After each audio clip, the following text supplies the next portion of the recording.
सर्वधनम प्राधनम भन्ने मूल नाराको साथ विद्यालयको मूल नारा यही रहेको छ।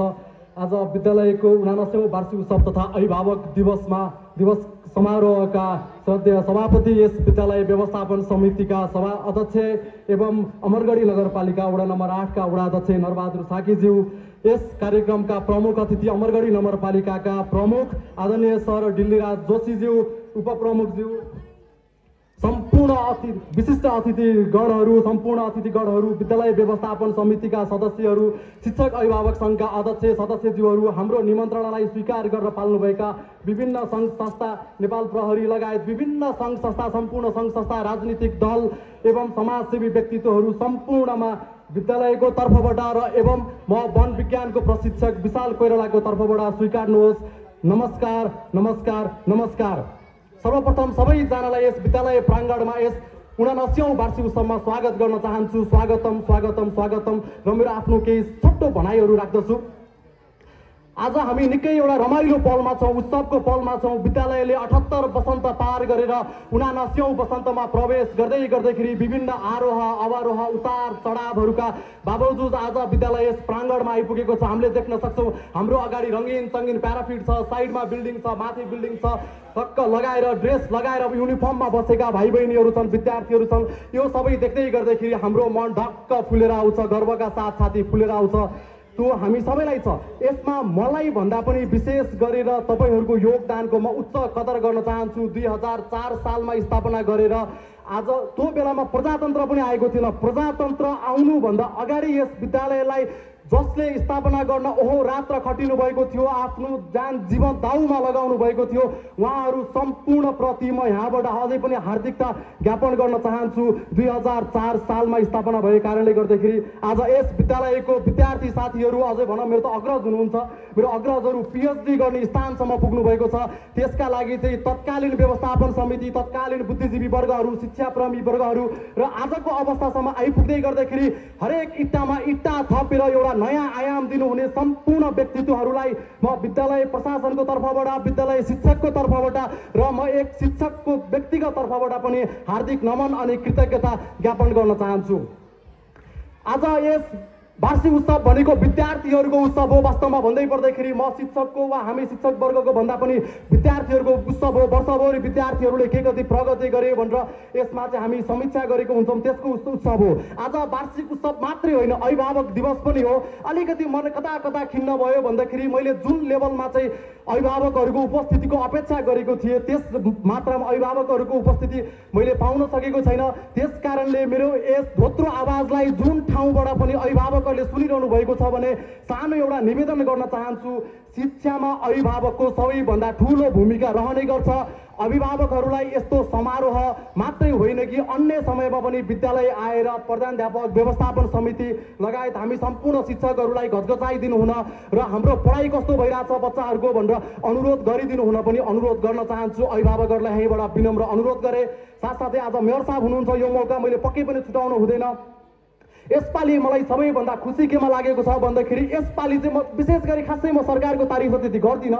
यसपालि शिक्षामा सबैभन्दा बजेट धेरै छुट्याएकोमा म चाहिँ नेपाल सरकारलाई यहीँबाट धन्यवाद दिन चाहन्छु र मेयर साहब पनि यहीँ हुनुहुन्छ, उपमेयरज्यू हुनुहुन्छ, नगरपालिकाको बजेट पनि आउँदैछ। मलाई आशा छ राज्यले गरेको जस्तै, सङ्घले गरेको जस्तै यसपालि पालिकाले पनि, ओडाले पनि सबैभन्दा धेरै बजेट शिक्षामा छुट्याउनेछ भन्ने कुरा चाहिँ म यहाँबाट रिक्वेस्ट गर्न चाहन्छु। किनकि शिक्षा भनेको सबैभन्दा ठुलो कुरा हो र अहिले जति पनि विकसित देशहरू छ, युरोप, अमेरिका सबै देशहरूमा सबैभन्दा बढी लगानी शिक्षामा गरेको छ। त्यस कारणले ती देशहरू विकसित ठाउँमा पुगेका छन्। त्यस कारणले ती देशहरू हामीभन्दा अब्बल कहलिएका छन्। त्यस कारणले शिक्षालाई अगाडि जोड दिनु हुन म हार्दिक अनुरोध गर्न चाहन्छु। साथसाथै अर्को हामीले गर्नै पर्ने शिक्षा भनेको चाहिँ अब हामी अलिकति पुरातनवादी शिक्षामा अड्किरहेछौँ कि भन्ने मलाई कता कता आभास हुन्छ। अब पुरातनवादी शिक्षा छोडेर परिवर्तनशील शिक्षालाई हामीले अगाल्नुपर्छ, व्यवहारिक शिक्षालाई अगाल्नुपर्छ। अबको दुनियाँ भनेको आईटीको जमाना हो, च्याट जीपीटीको जमाना हो, एआईको जमाना हो। अहिले जन्मिँदै बच्चाहरू चाहिँ हातमा कम्प्युटर लिएर जन्मेका छन्। कम्प्युटर मात्रै होइन, अहिलेको जुन यो बिटा जेनेरेसन छ, यो जेनेरेसनको बच्चाहरू जन्मिँदै गर्दाखेरि हातमा एआई लिएर जन्मेका छन्। तर मलाई एकदमै विडम्बनाका साथ भन्नुपर्छ कि हाम्रै नगरपालिकाको अधिकांश बच्चाहरूलाई कम्प्युटर अन र अफ गर्न भन्दा आउँदैन। अन्यथा नलिनु होला। यसले वार्षिक उत्सवमा कस्तो कुरा गर्यो भनेर मलाई मनमा खड्केको कुरा मात्रै गरेको हो। जे कुराले हाम्रो भविष्य सुनिश्चित गर्छ त्यो कुरा चाहिँ गरेको हो। त्यस कारणले गर्दाखेरि अबको लगानी भनेको शिक्षामा गरौँ, शिक्षामाथि पनि आइटीमा गरौँ, कम्प्युटरमा लगानी गरौँ भन्छु म। नगरपालिकाले हरेक विद्यालयमा एक एकवटा कम्प्युटर शिक्षक चाहिँ नगरपालिका राखिदियो। मानिलिउँ एउटा बाटो कम पिच होला, 10 किलोमिटर बाटो कम पिच होला, तर 10जना बच्चाहरूले मात्रै राम्रो शिक्षा पाए भने भोलिको दिनमा नगरपालिका काले पैट हुनेछ, नगरपालिका धेरै अगाडि बढ्नेछ। त्यसकारणले नगरपालिकालाई बुक फ्री फ्राइडे राखिदिनु हुन र प्रत्येक फ्राइडे यस्तो खालको कार्यक्रम राखिदिनु होला कि सामान्य खालको वाद विवाद प्रतियोगिताको जमाना गयो। अब हरेक शुक्रबार काठमाडौँमा बालन शाहले सुरु गरेको छ, देशमा अन्य पालिकाले पनि सुरु गरेको छ। त्यस्तो खालको बुक फ्री फ्राइडेमा चाहिँ हामीले कम्प्युटरको ज्ञान एउटा बच्चालाई निरन्तर रूपमा 5 वर्षसम्म कोडिङ सिकाउन सक्यौँ, एउटा बच्चालाई 5 वर्षसँग ब्युटी पार्लरको ज्ञान दिन सक्यौँ, एउटा बच्चालाई अन्य केही कुराको ज्ञान दिन सकौँ। त्यस्तो खालको तरिकाले अगाडि जाउँ, त्यो कुरा रिक्वेस्ट गर्न चाहे। साथसाथै नगरपालिकालाई अर्को मेरो वन विज्ञानको शिक्षकको नाताले मैले यो भन्नै पर्ने हुन्छ। हामीले बेला बेला विद्यार्थीहरूसँग नि भनेको थियौँ नगरपालिकालाई अलिकति प्रदूषण घटाउने हो कि भन्ने कुरामा लागेको छ। यद्यपि मलाई एकदमै खुसी लाग्ने चाहिँ काठमाडौँमा धनगढीमा पनि नभएको चिज यहाँ भएको छ। एक्जाम्पल कस्तो भन्दाखेरि हरेक दिन बिहान फोगरको गाडी लिन आउँछ। त्यस कुरालाई चाहिँ म एकदमै आभार प्रकट गर्न चाहन्छु नगरपालिकालाई। म काठमाडौँ बस्दै गर्दाखेरि हप्तामा 1 दिन वा 2 दिन मात्रै आउँथ्यो, त्यो कुरामा धन्यवाद छ।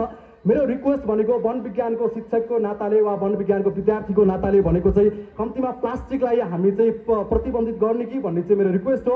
यदि प्लास्टिकलाई प्रतिबन्धित गर्न सकिँदैन भने कम्तीमा कालो प्लास्टिकलाई चाहिँ प्रतिबन्धित गरिदिनु हुन अनुरोध गर्न चाहन्छु। नगरपालिकालाई यहाँभन्दा ठुलो गुनासो मेरो केही पनि छैन। सम्पूर्ण साथीहरूले चाहिँ अगाडि बढ्नुहोस्। विद्यार्थी साथीहरूलाई सानो रिक्वेस्ट छ, तपाईँहरू शिक्षामा क्रान्ति गर्दै अगाडि बढ्नुहोस्। शिक्षामा मात्रै होइन खेलकुदमा अगाडि बढ्नुहोस्। हिजो मात्रै मैले हेरेको थिएँ कविता भट्ट भन्ने डडेलधुरामै जन्मिएकी एकजना चेली देशमा भलिबल खेलेर देशको नाम रोशन गरेकी छिन्। सुदूरपश्चिम टाइगर्सको त के कुरा गरौँ, क्रिकेटमा दिपेन्द्र सिंह एरी लगायतका हरेक बासिन्दाहरू हरेक खेलाडीहरू अब्बल रहेका छन्। त्यसकारणले हिजो भर्खरै भलिबल कम्पिटिसन यहाँ भएको थियो, हाम्रो अध्यक्षज्यूले उद्घाटन गर्नुभएको थियो। छात्राहरूको भलिबल हुँदै गर्दाखेरि हरेक विद्यालयका छात्राहरूले यस्तो तरिकाले भलिबल खेल्दै कि मेरो रौँ ठाडो भएको थियो, मेरो घुसबम्स आएको थियो। त्यसकारणले अब मलाई खिन्नता कहाँनिर हुन्छ भन्दाखेरि तिनीहरूले हिजो भलिबल खेले, सेकेन्ड हुँदै गर्दा पनि विद्यार्थी बहिनीहरू रोए भनेको कतिसम्म लगाव रहेछ त उनीहरूलाई खेलप्रति, भलिबलप्रति कतिसम्म लगाव रहेछन्। तर अर्को नरमाइलो पाठ के हुनसक्छ भन्दाखेरि हिजो उनीहरूले भलिबल खेले, अब अर्को अवसर उनीहरूले कहिले पाउँछन् त भन्दाखेरि अर्को वार्षिक उत्सवमा पाउँछन्। अनि यो तरिकाले पक्कै पनि हामी अगाडि बढ्न सक्दैनौँ। त्यसकारणले शिक्षामा लगानी गरोस्, खेलकुदमा लगानी गरोस्। सुदूरपश्चिमले त्यसमाथि पनि अमरगढी नगरपालिकाले शैक्षिक व्यक्तित्वहरू जन्माओस्, खेल प्रेमीहरू जन्माओस्, खेलाडीहरू जन्माओस्, देशको नाम रोशन गरोस्। नगरपालिका सधैँ अगाडि बढिरहोस्, भागेश्वर मावि सधैँ अगाडि बढिरहोस्। नगरपालिका देशभरिका सम्पूर्ण विद्यार्थीहरू अगाडि बढिरहन्, यही शुभकामना दिन चाहन्छु। फेरि पनि सम्पूर्ण अतिथिगणहरूलाई यस कार्यक्रममा हार्दिक स्वागत गर्न चाहन्छु। सानो केही त्रुटि भएमा म विद्यालयको तर्फबाट क्षमा प्रार्थी पनि गर्न चाहन्छु। सम्पूर्णलाई स्वागतम स्वागतम स्वागतम। जय भागेश्वर बाबा की जय, भागेश्वर मावि की जय होस्।